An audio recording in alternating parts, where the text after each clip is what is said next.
Hey everybody, this is Mr. Storm, and in this video, we're going to begin making our enemy. Let's just jump right in, shall we? So let's take a look at our project so far. If we were to play, notice we can jump, we can collect batteries, and the batteries increase on our HUD. But we're missing something. We're missing something very critical. We're missing an enemy that can interact with our player. I'm going to put an enemy on this platform here. I'm going to go ahead and drag this over so it's out of the way. And to create an enemy, we're going to create this as another object. So I'm going to click the new tab here. And I already have my enemy sprite in here, and I've made sure that the filter is off, so we're good there. So enemy's there. Now, the type of object that I want this to be is going to be a kinematic body 2D, because we want this enemy to be able to move back and forth on the screen. So I'm going to create a kinematic body 2D node. And then to that, I'm going to add an animated sprite. Alrighty. And let's go ahead and animate our animated sprite. So I'll go here, new sprite frames. Now this enemy is going to actually have two animations. It's going to have one called idle. And that idle animation is going to come from this enemy PNG. We have 3 horizontal frames, 1 vertical, and the idle is just going to be these 2 frames. Now, yours is probably going to look different from mine. That's okay. It depends on how complicated your enemy is in your project. But yeah, mine is pretty simple. And we can make sure that it's actually working by turning on our animation and looking at the animation as it's going. Looks pretty good. I could probably tweak the speed a little bit so that it's not so extreme, but that's okay. That looks fine right now. Alrighty. Now the other thing we're going to need is a collider. So let's go here and collision shape 2D. And we will create. And I'm going to give it let's just give it a rectangle shape. That's okay. And we'll just roughly get it in there. Now we want to make sure we have some space on top and on the sides for other checkers that we're going to use when we interact with the player. But so far, this is pretty much exactly what we're looking for, right? Sprite, collider, all that kind of stuff. Perfect. So now I can go over to level 1 and I can actually add this into my game. Let's add, oh, you know what? I haven't saved that yet. So let's go File or Scene, Save Scene, and we want to put it in our Objects folder, right? So we want to make sure it goes into Objects. We're going to call this, oh, hello. We're going to call this Enemy. And save. So now we have an enemy. Over here, we can link to that enemy object and bring it over and just plop it right in our scene. Let's go ahead and test it out and see if that looks good. All right, looks great. Enemy's there. We can bump into it. It doesn't really do anything yet, so we're going to have to program this thing to move and do all that stuff. But for now, this looks pretty good. All right, let's go back over to our enemy. Let's attach a script to this enemy. We'll call it enemy. That's okay. And I'm going to change the path here to my script to the scripts folder. All right, so that way my script goes into the scripts folder. We'll click create. And let's get rid of everything. We'll just start from scratch, start from fresh. Okay. The first thing I'm going to need is something to handle my enemy's velocity, right? So let's create a variable called velocity, and we'll set that equal to a new vector2. Okay. Then I'm probably going to want speed. So let's export a speed variable. And I'll set it to 50 by default. And we also are going to want a direction. This is going to come in handy here pretty soon. All right. Now what we want to do is we want to take this direction, and notice that I put it at -1. -1 means that when the game starts, the enemy is going to start moving away from my player. I want it to move away. Now you can have it move toward. It's up to you. Completely up to you. Doesn't matter. Actually, -1 will move toward. Sorry, that's my mistake. -1 will mean it moves toward. +1 means it moves away. All right. So what we want to do is we want to determine if we are moving toward the player. Then we want to basically keep everything the way it is. We don't want to flip the sprite, that kind of stuff. But if not, if we're moving away from the player, we want to flip the sprite. So we can say, we can just check this in the ready function here. Oh. And we'll just say if direction equals 1, then we want to animated sprite. Hello.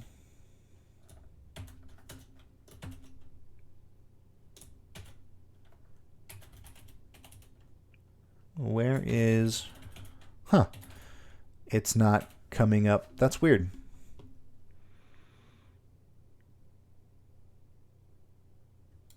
I wonder why the help's not popping up. Let's see.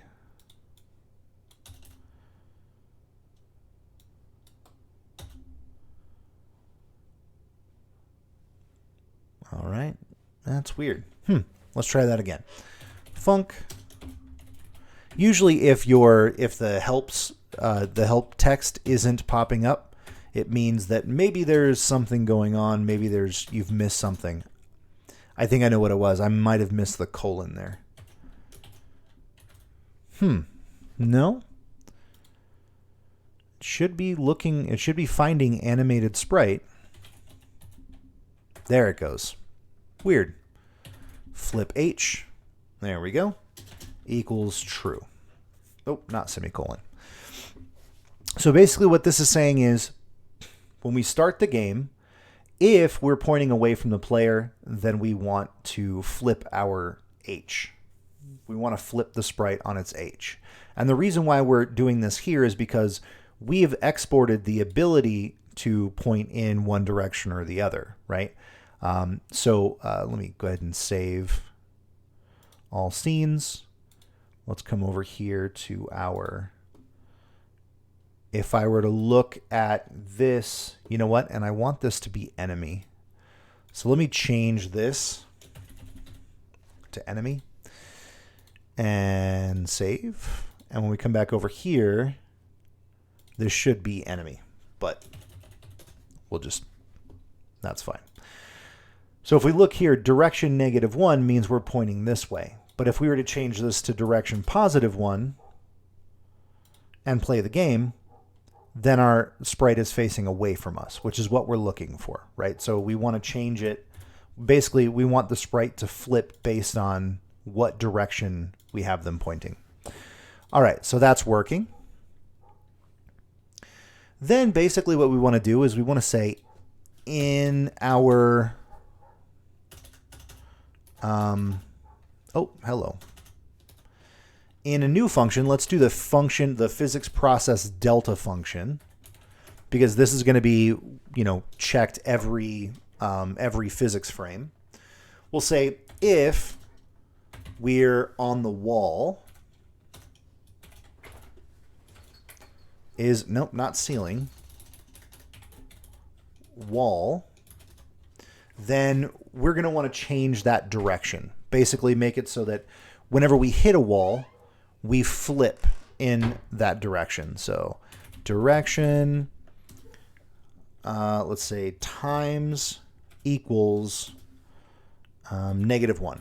So if we multiply a positive number by a -1, then we get the negative version of that number, and vice versa. So this is just a way for us to flip our direction if we hit a wall. All right, so let's go ahead and get this thing moving. Inside this physics process delta function, we also want to change our velocity on the y to plus equals 20. This is going to add some gravity to our game, or at least to this character. And if we look at our player script, our gravity is set to 40 for the player. That works for me. I'm okay with that. So 20 for the character, or for the enemy, is not too bad.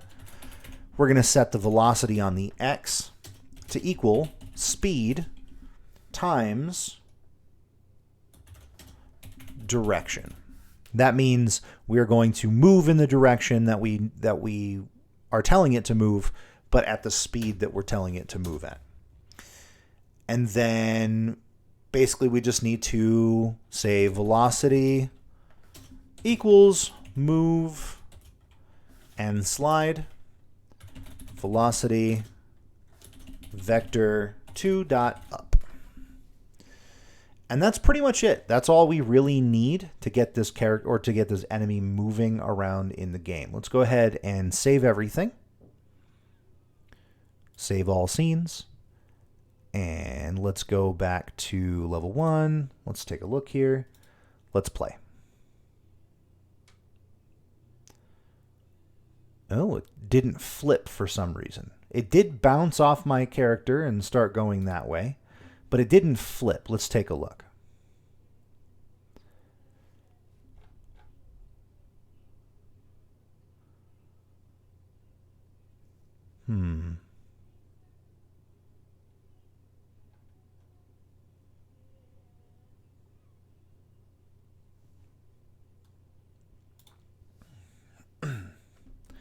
This flip H didn't happen for some reason.